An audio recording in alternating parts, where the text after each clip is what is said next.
চলে আসছি মজিদ মিয়ার বাড়িতে। মজিদ মিয়ার মা সম্ভবত। জি, আপনি কান্না করবেন না, আপনি কান্না করবেন না। আপনার আপনার আপনার ছেলে হারাইছেন। আমার ছেলে আমারে কত ধানের মতন রক্তের মতন হয়ে আমার খাওয়াইছে, নিজে নিজে আমার ভিতরে আমার গোসলটা ভর্তি করাইছে, কাপড়টি দিয়ে দিছে।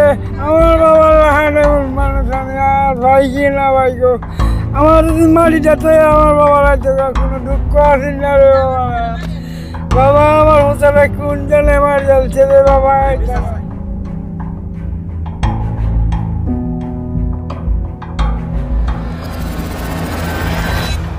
এমন একটি ঘটনা যদি সাংবাদিক তারা যদি এখন পর্যন্ত ঘটনাই জানে না, এটা কেমন ধরনের ভাই বলেন তো?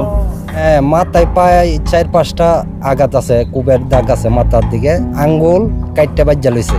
এই গোপন জায়গার মাঝে আঘাতে ছিল, আমরা দেখছি ওই পুলিশে উল্টানি পাল্টানির পর।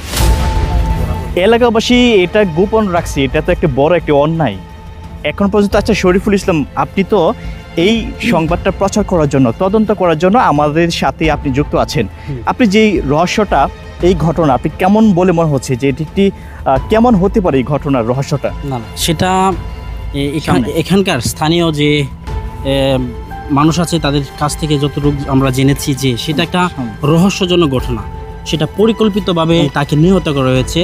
এখানে তাদের ধারণা অনুযায়ী আমরা বুঝতে পেরেছি। আর যারা এই সৎ ভাই ছিল তারা কিন্তু পলাতক, তাদের মধ্যে একজন মনে হয় বাড়িতে আছে আর দুজনেই পলাতক আছে আর কি, এই বিষয়ে আমরা জানতে পারছি। তাহলে আমাদের মনে হচ্ছে যিনি পলাতক রয়েছেন বাড়ি থেকে, সেই ভাইটি হয়তোবা এই ঘটনার সাথে পরোক্ষভাবে জড়িত, এটা বলে মনে হচ্ছে নাকি? জি জি, এরকমই মনে হচ্ছে, তবে সেটা আরও আমাদের দেখতে হবে, কারণ এই বিষয়টা। আচ্ছা, আমরা একবারে চলে আসছি মজিদ মিয়ার বাড়িতে। মজিদ মিয়ার মা সম্ভবত। জি, আপনি কান্না করবেন না, আপনি কান্না করবেন না। আপনার আপনার আপনার ছেলে হারাইছেন।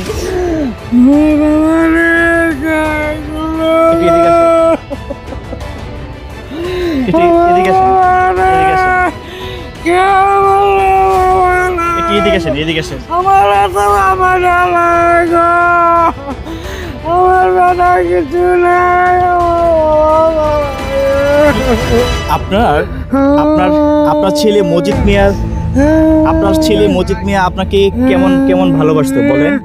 আমার বাবা সুন্দর মতন ভালোবাসে আমার। এই লাঠিটা এই ধরেন তো, ধরেন তো। আমার বাবা রাতে নিজি বলে আমার ঘুমানো ঘুমাতে লাগা।